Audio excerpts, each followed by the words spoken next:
창세기 25장 19절에서 21절의 말씀, 19절에서 21절의 말씀. 자, 오늘 말씀은 이삭에 대한 얘기예요. 이삭에 대한 얘기인데 주목할 것이 무엇입니까? 아브라함을 통해서 모든 민족에게 하나님께서 복을 내리시겠다고 했어요. 그 복은 무엇이죠? 영원한 생명을 얻는 것이에요. 예수님의 이름으로 기도합니다라는 예수님만 의지하면은 우리가 영원한 생명을 얻을 수 있는 귀한 은혜를 입었다는 사실을 우리는 다 알고 있습니다. 끝없이 죄와 용서의 반복 가운데 아브라함을 통해서 모든 민족에게 복을 주시겠다고 합니다. 75세 할아버지한테 아이를 준다고 하나님이 약속하셨는데 아브라함이 계속 믿기만 했을까? 아니면 의심했을까? 의심했어요. 우리도 하나님을 믿지만 하나님이 있는 것처럼 없는 것처럼 보일 만큼 괴로운 시절이 있을 수도 있어요. 그 모든 어려움들 가운데 하나님을 의심하고 하나님을 떠나고 싶은 마음이 들 때도 없지 않았어요. 여러 가지 어려움들이 있을 수 있으나 그 어려움들 가운데 하나님께서는 아브라함을 선택하시고 끝까지 의심하는 아브라함을 끝까지 세우셔가지고 우리 모두에게 복을 주시기 위해서 이제 아브라함을 선택했고 믿음을 계속 도모하셨어요. 자, 그런데 아브라함이 어렵게 낳은 이삭이 이제 결혼을 합니다. 결혼해서 리브가와 결혼하는데 21절에 아브라함을 통해서 모든 민족을 구원하시기로 했는데 이삭은 어땠을까요? 자식을 많이 낳았나요? 아니죠. 모든 민족에게 하나님께서 복을 주시겠다고 하고 그 아브라함에게 약속을 하셨는데 한 명의 아들도 겨우 어렵사리 낳았어요. 근데 그 어렵사리 낳은 아들 이삭이 또 보니까 모든 민족의 그 대를 이어가야 되는데 그에게 아들이 야곱과 에서가 있기 전까지 있었나요? 없었나요? 없었다는 거죠. 하나님이 우리를 가지고 갖고 노시는 걸까요? 블루투스 입어줄게. 안 줄 거다. 이런 하나님이에요? 그런 하나님이 아니라는 거 여러분 잘 알고 계시죠? 하나님의 뜻을 목사님 따라합니다. 하나님의 뜻을 우리는 알 수 없습니다. 하나님께서 아브라함에게 자녀를 약속하셨다니까 아브라함 할아버지가 사는 것과 아니라 100명, 200명, 300명 정도 자식을 낳아야 되는데 한 명 물론 이스마엘이 있었지만 하나님께서 인정하신 이삭 한 명을 낳고 그 이삭 역시 자녀를 낳지 못해요. 우리의 삶 가운데 우리가 생각하는 복의 개념들이 막 충돌하고 가치가 충돌하고 있을 때 하나님이 약속을 하셨는데 지키지 않는 것처럼 보일 때 하나님 우리를 갖고 노시는 걸까? 그것이 아니라고 하면 우리는 어떻게 하나님을 그 약속들을 지키며 살아야 될까? 그것을 어떻게 생각하면 살아야 될까? 아브라함과 이삭에게 모든 민족에게 복을 주시겠다고 약속했는데 그것이 드려지지 않는 것 같은 상황일지라도 하나님은 우리를 창조하시고 자신의 아들 예수 그리스도를 죽기까지 내어주신 분이기 때문에 우리는 그것을 믿는 일. 순종. 따라해봅시다. 순종하며 살아가야 되는 거죠. 어떠할지라도 내 눈앞에 보이는 것이 아무것도 없을지라도 내 눈앞에 보이는 현상이 하나님이 없는 것처럼 보일지라도 우리는 하나님을 믿는 믿음을 가지고 살아가는 거예요. 아브라함의 약속을 이삭이 또 받은 것을 우리는 볼 수 있습니다. 이 모든 땅을 내 자손에게 주리니 내 자손으로 말미암아 천하 만민이 복을 받으리라. 이는 아브라함이 내 말을 순종하고 내 명령과 내 계명과 내 율례와 내 법도를 지켰음이라 하시니라. 이삭이 그 아래 거주하였더니. 그런데 또 그곳에서 아브라함이 지었던 잘못과 똑같이 또 잘못을 해요. 뭐죠?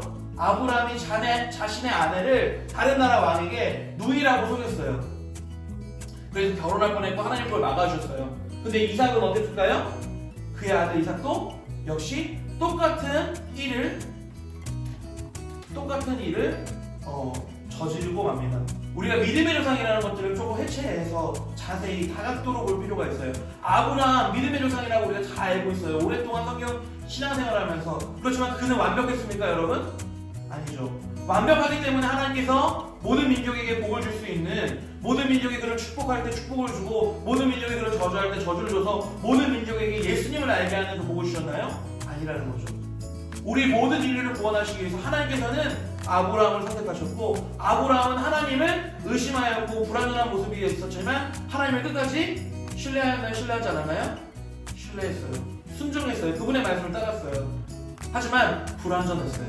그의 아들 이삭은 어땠습니까? 눈에 보이는 현상은 많은 것을 가진 것 같으나 많은 것을 가지지 않는 것처럼 당시의 자녀가 되게 중요한 위치에 있었는데 자신의 유산을 받아야 되는 중요한 위치에 있었는데 하늘의 자신의 아버지 아브라함에게 주신 하나님의 약속이 지켜지지 않는 것 같이 하늘의 별과 또 바다의 모래 같은 그 약속을 하셨는데도 자신에게는 자녀가 오랫동안 있지 않는 것들을 경험하고 또 그 역시 불안한 가운데 기근의 때에 어려운 때에 어려운 시기에 하나님을 의심하고 하나님의 그 주권을 의심하는 듯한 행동들을 보이고 말한다는 거죠. 이것은 무엇을 의미할까요, 여러분?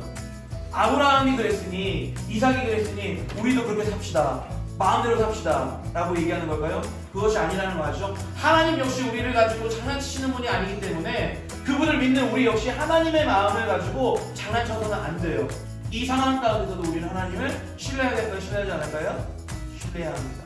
그 하나님의 때를 이루기 위해서 불완전한 우리를 사용하신다, 사용하지 않으신다? 사용하신다. 사용하기 위해서 우리의 마음 가운데 죄악된 근성들, 하나님의 마음에 중심을 두지 아니하고 내 염려, 내 걱정, 내 문제, 내 성공, 내 평안함만 내 마음의 중심에 두어서는 안 된다. 그것을 경계해야 된다. 그것을 경계하는 삶을 살아갈 때 오직 하나님을 믿는, 다 이해할 수 없지만 그 하나님을 믿으며 살아갈 때 우리는 분명히 하나님의 귀한 은혜를 입어서 귀한 사명들을 감당한 자로 살아갈 것입니다. 하나님의 모든 일대기 가운데 때론 우리 인간이 하나님을 의심하고 불완전한 모습으로 살아갈 때도 있다는 거죠. 하지만 우리 전체적인 그 스토리를 이해합니다. 하나님께서 인간의 첫 시작 만드시고 사랑하시고 복을 주셨고 죄를 짓는 그 순간 창세기 3장 15절부터 예수님을 약속하셨고 약속해서 주셨고 지금도 다시 오시는 그때까지 우리가 그 인생을 살아갈 때에 하나님을 끝까지 신뢰하고 때로는 불완전한 모습으로 살아갈지라도 하나님을 끝까지 신뢰하면 하나님께서 반드시 우리를